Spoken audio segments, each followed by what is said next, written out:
The UK car market is facing a crisis that nobody's talking about.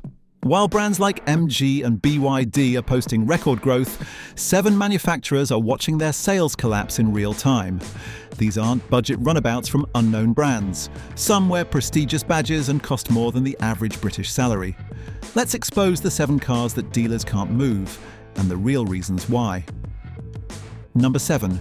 Fiat 500 electric Fiat's iconic city car has been a British favourite for decades. The electric version? Not so much. Sales dropped 47% in 2025 compared to the previous year. Dealers are now offering discounts exceeding £4,000 just to clear aging stock from forecourts. The electric 500 starts at £29,995. That's serious money for a 2-door city car with a boot you can barely fit a weekend bag into. The range claims of 199 miles sound acceptable until you drive in British winter. Conditions. Real-world owners report getting barely 120 miles before the battery dies. Here's what Fiat won't advertise. That £30,000 buys you a car with the same interior dimensions as the old petrol 500 that cost £12,000. You're paying an £18,000 premium for electric power and slightly fancier trim. The MG4 offers 218 miles of range for £26,000 with far more interior space. The depreciation tells the real story. CAP HPI data shows 3-year-old electric 500s trading at around £14,000. That's a £16,000 loss in 36 months. Early adopters who believed Fiat's retro electric dream are now facing financial reality. Number 6. DS3DS Automobiles continues its struggle to convince British buyers that French luxury deserves premium prices. The DS3 crossover managed just 1,412 registrations in 2025. That's fewer sales than some limited edition supercars manage in a good year. Starting at £27,240, the DS3 competes directly with the Mini Countryman, Audi Q2 and BMW X1. Walk into any of those showrooms and you'll immediately understand why DS is losing this battle. The interior materials feel cheap compared to German rivals. Plastics that should be soft touch are hard and hollow sounding. The real problem runs deeper than quality. Most British buyers have never heard of DS or think it's still part of Citroen. Brand recognition matters enormously in the premium segment. When spending nearly £30,000 on a car, buyers want badges their neighbours will recognise and respect. The dealer network creates genuine ownership concerns. DS has just 48 locations across the entire UK. Compare that to over 150 BMW dealers. If something goes wrong, you might be driving 50 miles for warranty work. This anxiety suppresses sales, regardless of product quality. Number 5. Honda's electric city car looked revolutionary at launch. Retro styling, advanced technology, premium interior. Then buyers saw the price tag and the sales collapsed. Just 284 units registered in the first half of 2025. Honda dealers report that most customers who inquire about the E walk away once they understand the compromises. The Honda E starts at £37,460. Read that again. £37,460 for a car with 137 miles of official range that drops to barely 100 miles in real-world driving. The Nissan Leaf offers 239 miles for £28,990. What makes this particularly frustrating is that the Honda E is genuinely brilliant at being a city car. The interior feels more premium than cars costing twice as much. The rear-wheel drive chassis makes it fun to drive. The technology works flawlessly, but none of that matters when you're paying a £9,000 premium for 40% less range than cheaper alternatives. Early buyers are learning painful lessons about electric car depreciation. 3-year-old Honda E models now trade at around £15,000. That represents a £22,000 loss from the original purchase price. That's enough money to buy a decent used family car outright. Number 4. Alfa Romeo Tonale. Alfa Romeo promised the Tonale would revive British interest in Italian styling and driving passion. Instead, it's proving that heritage alone can't overcome fundamental product issues. Sales reached just 2,317 units in 2025, dismal for a brand new model in Britain's best-selling segment. Pricing starts at £37,990 for the basic hybrid model. The plug-in hybrid that Alfa heavily promotes? That'll be £49,000.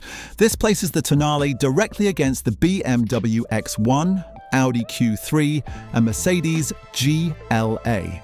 The comparison immediately reveals Alfa's problem. The German trio offers more interior space, newer technology, established dealer networks, and proven long-term reliability. Alfa Romeo still ranks near the bottom of reliability surveys.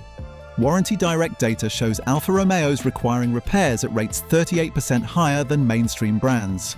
This reputation problem suppresses residual values before the car even leaves the showroom. The plug-in hybrid presents additional concerns. Its 50-mile electric range sounds reasonable until you read owner reports of 35 miles in cold weather. You're carrying around a heavy battery pack and complex powertrain that adds weight and complication without delivering meaningful environmental benefits for most journeys. Quick reality check. The EV quota. By the way, here's a quick tip about buying cars right now. The UK government's zero-emission vehicle mandate is fundamentally changing how cars are priced. From January 2025, manufacturers must ensure 28% of their sales are electric or face fines of £15,000 per vehicle. This creates massive market distortions. Manufacturers discount electric vehicles heavily to meet quotas while keeping petrol prices artificially high. Smart buyers recognize this manipulation and time purchases accordingly. If you're buying electric, manufacturers are desperate to sell them with discounts reaching £5,000. If you want petrol, wait until December when dealers panic about yearly targets. Understanding these regulatory pressures gives you negotiating power most buyers never realize they have. Now moving on to number 3 on our list, Mazda MX-30.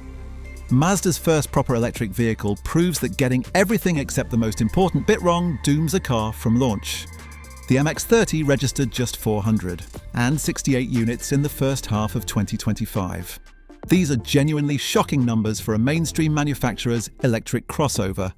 The MX-30 starts at £31,550. For that money, you receive an electric crossover with 124 miles of official range. In real-world driving, especially in British winter conditions, owners report ranges dropping below 90 miles.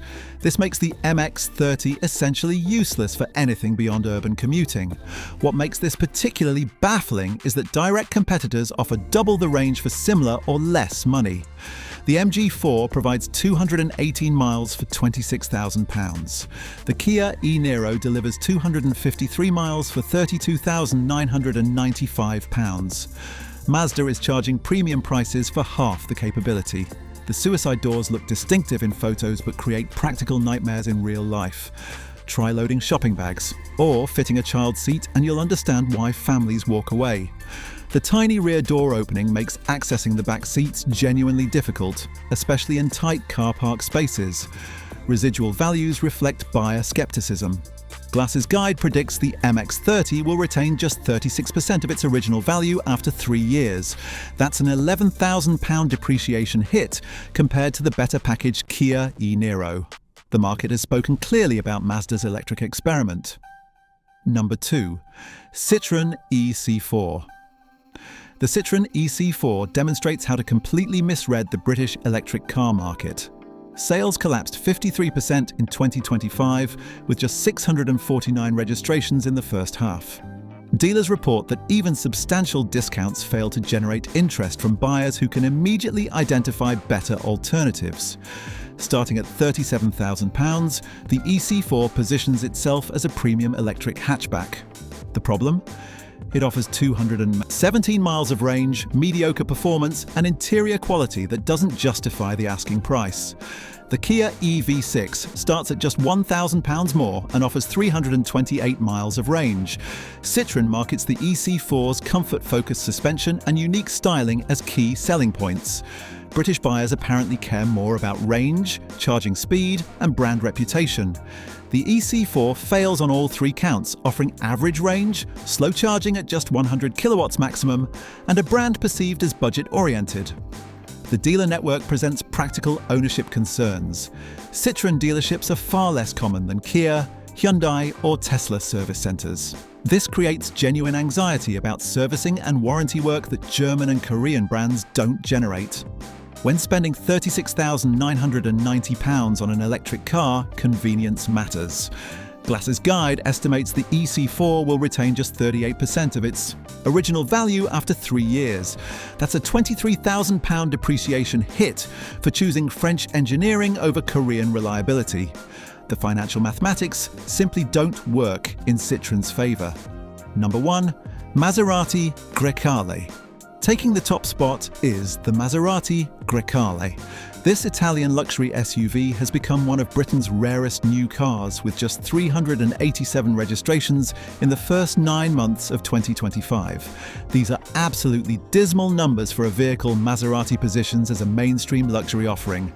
The Grecale starts at £63,250. That's serious money, placing it directly against the Porsche Macan, BMW X3 and Mercedes GLC. This comparison immediately exposes Maserati's fundamental problem. The Germans offer superior technology, established dealer networks, proven reliability, and much stronger residual values. Walk inside a Grecale and you'll find switchgear shared with far cheaper Stellantis products. The same buttons and stalks found in a Peugeot or Citroen, just wrapped in marginally better leather. Automotive journalists consistently note the abundance of parts bin components throughout the cabin that undermine any sense of exclusivity. The reliability reputation terrifies potential buyers before they even visit a showroom. Warranty Direct data shows Maseratis requiring major repairs at rates 4 times higher than other luxury brands. Average repair costs exceeding £2,800 per incident. These aren't minor niggles. These are expensive mechanical failures that German rivals simply don't experience at the same rates. Depreciation predictions are genuinely frightening. Industry analysts estimate the Grecale will lose approximately 65% of its value in the first 3 years. That's a £41,000 loss for buyers of the base model. Opt for the higher trims approaching £90,000 and you're looking at depreciation exceeding £55,000. What makes this particularly damning is what your money could buy instead. A Porsche Macan offers better performance, superior build quality, stronger brand prestige, and residual values that retain approximately 55% after 3 years. The BMW X3 provides newer technology, more dealer support, and proven long-term reliability. The Mercedes GLC delivers cutting-edge safety systems and a dealer network that actually has trained technicians. The Grecale exists because Maserati needs a competitor in the luxury SUV segment. But wanting to compete and actually being competitive are very different things. The British market has rejected this Italian offering comprehensively.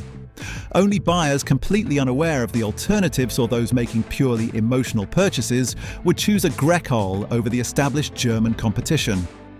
These 7 models share common fatal flaws: unrealistic pricing that ignores competitive reality, technology lagging, rivals by years, weak dealer networks creating ownership anxiety and depreciation, curves so steep that informed buyers recognize them as financial disasters. The electric vehicle transition has exposed these problems with brutal clarity, because buyers now directly compare range, charging speed, and technology across every competitor.